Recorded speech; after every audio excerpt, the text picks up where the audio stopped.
Bonjour tout le monde, I'm Diane. I've lived here in France since 2012, and make no mistake, there are tons of cultural differences between the US and France, and some of them are obvious. I know you know a bunch, but others, the ones we're going to talk about today, they're a bit more subtle. Now, it's a topic that I love, that you, my viewers, love, so I'm back today. I'm going to get right into 6 little differences that you might not expect about life in France. On y va. All right, number 1, there are no athletic scholarships for college or college athletics in France at all. Now, many of you watching, I would wager that the Americans out there, at least, you either know someone who played a college sport or maybe you yourself played one. It's more or less a common thing for colleges to recruit athletes in all kinds of disciplines, things like basketball, football, college track and field, rowing, and more. And there are schools that fall into Division 1, 2, and 3. And even if you don't go to a school like that and you're not recruited specifically for a sport at that high level, some students will go out and try out for a team and they'll play a sport in college. I actually had a friend who did rowing at a school in Pennsylvania. It wasn't a D1 school. It wasn't crazy competitive, but the school had a rowing team. She tried out for it and she enjoyed it. But when you pursue higher education in France, your university studies, you're not going to find many athletic teams. There's really no French equivalent, at least that I came across in my research, of the NCAA or college football or anything like that in the US where games are televised and they're a huge deal. Now, you might be listening and wondering, well, why is that? Well, there are definitely fundamental differences between the two educational systems, but just to simplify it, money is a huge reason. Now, the US is a really big country. We have tons of colleges and tons of money in collegiate athletics. And this money, it funds scholarships. Scholarships attract top athletes, and star athletes, they're the ones who make money. So collegiate sports in France, they're definitely not on the same scale as they are in the United States. And on that note, there's no Greek life at French universities. You're not going to pledge to a fraternity or a sorority. You just won't find that here. All right, number 2, the role of one's social security number. Now, in France and the US, both countries assign their people a social security number, but they're for very different things, kind of. In the US, the Social Security Administration, they have been assigning a 9-digit social security number to US citizens, to permanent residents, and to eligible non-immigrant workers since 1936. They're used to report wages to the government, to track social security benefits, and for other identification purposes. Now, this is a private number in the US. You have it memorized. That social security number is guarded with our life. It's not something we share with anyone out there. And that is because you can have your identity stolen with it. Someone gets your social security number, they can get your address, they can pretend they're you, right? So you really keep it kind of secret, close to your vest, and you use it when you apply for a loan, on your taxes, anything having to do with credit, like if you want to rent an apartment. Now, to contrast that with France, everyone has a 13-digit social security number, and it's printed on the front of your medical card, what's called une carte vitale. And it follows a special format, so it'll start with certain numbers, depending on where you're from, if you're male or female. Pause the video if you want to take a closer look on how that number is composed. And in France, it gives you access, like the US, to social security services, but also medical services. And it's not a secret number that you have to keep private for fear of someone stealing your identity. It's not connected to you in the same way that the US card might. Now, most French people, they don't know their social security number by heart. They just don't need to. It's printed right on the front of their carte vitale, as I said. Like I said, it's only really used in France to track medical and social security benefits. Like, everyone has their own, so they don't need to steal yours. You definitely don't use it at the bank when applying for a loan or a credit card. The French social security number does not work like that. And when you rent an apartment, the prospective landlord doesn't say, "Hey, madam, what's your social security number? I need to run a credit check or a background check on you." No. It's just not used for those sorts of things in France. And I want to know, tell me below if you know your social security number, if you're French, if you're American, or in your country, if that is something you need to know and kind of keep secret, or if it's just a random number. And on that note, speaking of social security numbers, the unfortunate truth is that private data is shared on the web every single second by data brokers. In fact, according to the 2022 annual data breach report by the Identity Theft Resource Center, that number of victims, it's increased by nearly 41.5% just since 2021. So to help combat data breaches online, I want to introduce you to today's sponsor, Incogni. They help keep your personal information safe. Do you know that there are commercial databases and people search sites that hold your personal information hostage? It's true. While it's really convenient to order pizza with a click, it's also a one-way ticket to a never-ending stream of possible junk mail, spam calls, fraudulent charges, phishing emails, and let's be real, who the heck knows what else? All of that is the result of data brokers selling your data, often without you even knowing a thing about it. Data brokers steal your personal information, including your name, your social security number, internet passwords, your address, and more, and it's all available on the web for purchase by, at best, legit businesses, but at worst, criminals. And in fact, personally speaking, a few years ago, my credit card number was sold on the dark web and used to buy airline tickets. And I also get all kinds of junk mail to my dad's address in the US from stores and companies I had never done business with. And I've told you before about the constant scammer nuisance calls my dad gets. And don't even get me started on those people search sites where you can pretty much look up anyone and get their personal information. What the heck happened to privacy? But don't worry, because Incogni is here to be your personal data bodyguard. Imagine Incogni as your own personal data eraser. They scan the web, they find all of the creepy companies and people search sites out there hoarding your info and tell them to back the heck off. It's like having a digital bodyguard at your disposal. Plus, Incogni has this really cool feature where they keep tabs on all of these data brokers over time, making sure they don't sneak your info back into their fraudulent sites later. It's like having a 24/7 watch on your personal data as long as you continue your subscription. So please sit back, let Incogni do all the work. If you're ready to take back control of your personal data and get your info off all of these databases for good,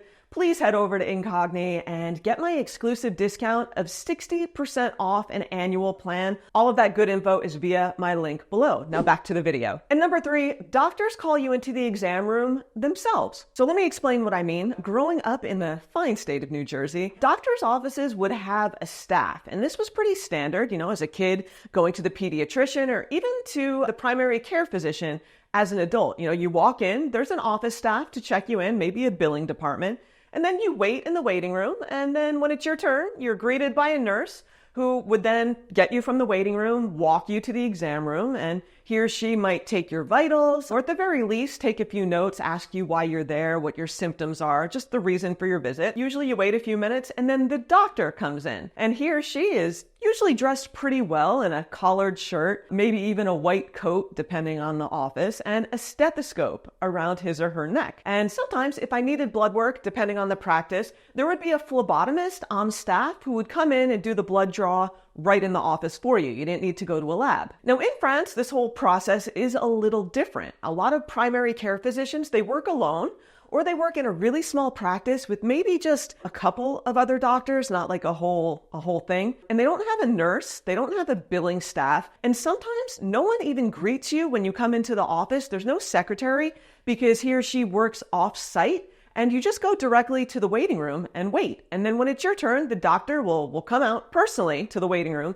and call your name when it's your turn. And he or she will take your carte vitale, your health insurance card. They'll collect payment right there. There's no billing department that you settle up with after. And I don't think I've ever, at just my regular primary care physician in France, I don't think I've ever been greeted by a nurse. No one's ever checked my vitals ahead of time or gotten my history before seeing the doctor. And also be aware that French doctors, they don't generally wear the white doctor's coat outside of a hospital setting. Maybe some specialists do. Instead, just regular generalists, they're dressed in street clothes a lot of times. Even jeans and sneakers. When I would see my doctor on Saturday morning, he'd be in a polo and just jeans and sneakers.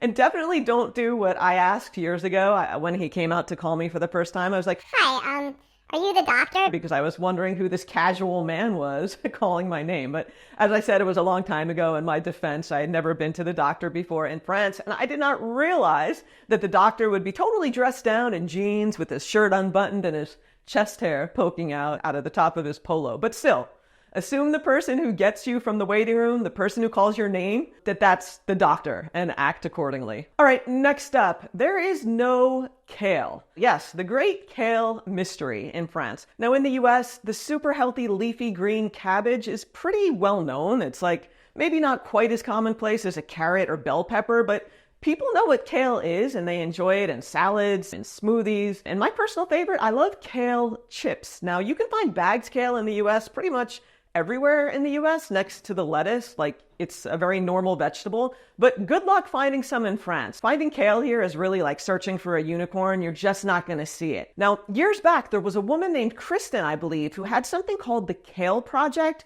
just to help bring kale to France and get it out there. And she made a lot of really good progress with it, especially in the Paris area, but she did return to the US, and I don't think the project is still really going on. In any case, as a kale lover here where I live in the Maine-et-Loire, I see it really sparingly. I think I found it a couple of times at the very end of summer, like late August, and it's really not something people are familiar with. It is called in French un chou kale, like chou, cabbage, and then kale, kind of pronounced with a French accent, un chou kale, but it's not a well-known vegetable, and people, even ones who work in the produce department, like they don't even know what it is. All right, number 5, dental floss. Now in France, when you go to the dentist, you will not get a lecture on needing to floss more, nor will you get a goodie bag at the end with the free toothpaste and floss, but I digress, back to the floss. But I did a whole video on going to the dentist in France, so check it out. But regarding dental floss, flossing is really not a practice that the French partake in on a regular basis. Back in the US, just to contrast it, every time I'd see my dentist in the US, he'd always remind me, Diane, are you flossing daily? Make sure you get your molars. There's a little bit of plaque back there. Make sure you floss. almost like shaming you a little bit, But in France,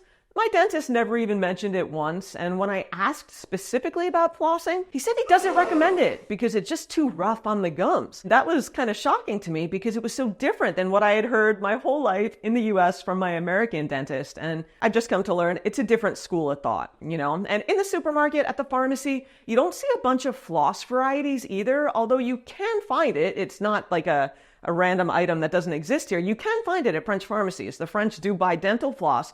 But what you'll see more commonly are interdental brushes. I'll put a photo up here. And they seem to be more popular. But dentists will not tell you to use them daily or at all if you don't have like a problem with your teeth. And a family member with periodontal disease was told to use these interdental brushes. But if you just go in for a regular cleaning, flossing your teeth is not even a topic of conversation. And I want to know from any dental professionals out there, I know there are some of you, what do you think? What do you think about flossing? Is it a cultural difference? Is it something everyone should be doing regardless? I don't know.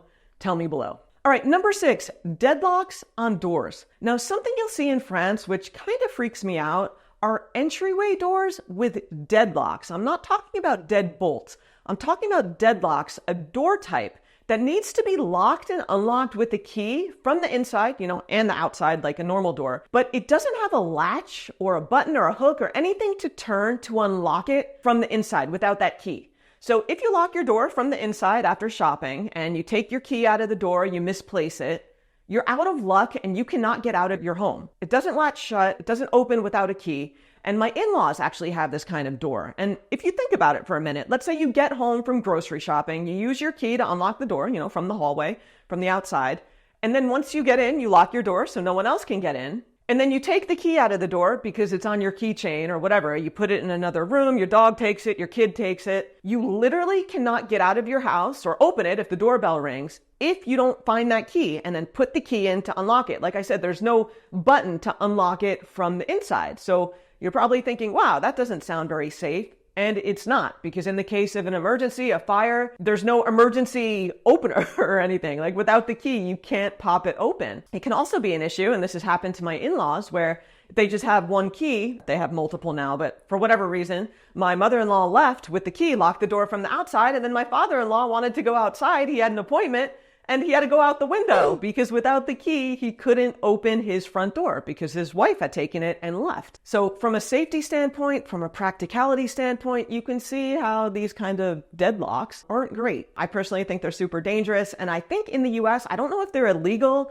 but I don't think they're up to code, at least in many areas. I never saw them in New Jersey growing up. But yeah, you'll see them in France. I don't know if they're illegal in some areas. I couldn't find any clear facts on that. But you will see them, especially in older buildings or older homes. And finally, let me mention that there are always exceptions. I'm sure there are exceptions to what I said here. So my point wasn't to say, you'll never ever find these things ever in France, anywhere. Of course, there might be a supermarket near you that always has kale, or your particular doctor has a full nursing staff. But what I just spoke about, it does hold true in the majority of cases. And also, I want to say, as I always do, my channel is about education. I'm not pointing out differences between the US and France to judge them or to make some kind of grand statement about what's better across the board, or that one country should be like another country. These are all differences. And as a guest in France, these are things I observe. We can have opinions on these things, but they're not inherently bad or wrong. So yeah, like I said, my channel here is to provide education. So you're going to be more prepared when you come to France, when you interact with the French, and just so you know how things are done in other areas of the world, here particularly in France. And if you want to learn even more, maybe you're coming to France or someone you know is and you want to get them a gift, I have an e-guide linked below. It's titled 75 Beginner France Travel Tips for a Standout Trip. I'd love for you to check that out. I have tips on things for like going out to eat, money, language, and all kinds of things a tourist should know. So check that out. And I have a free newsletter so you could stay up to date with all things we in France. That is also linked below. So with that, I'm going to leave it here. Thank you for being here as always, and I'll see you back on We in France soon. Salut!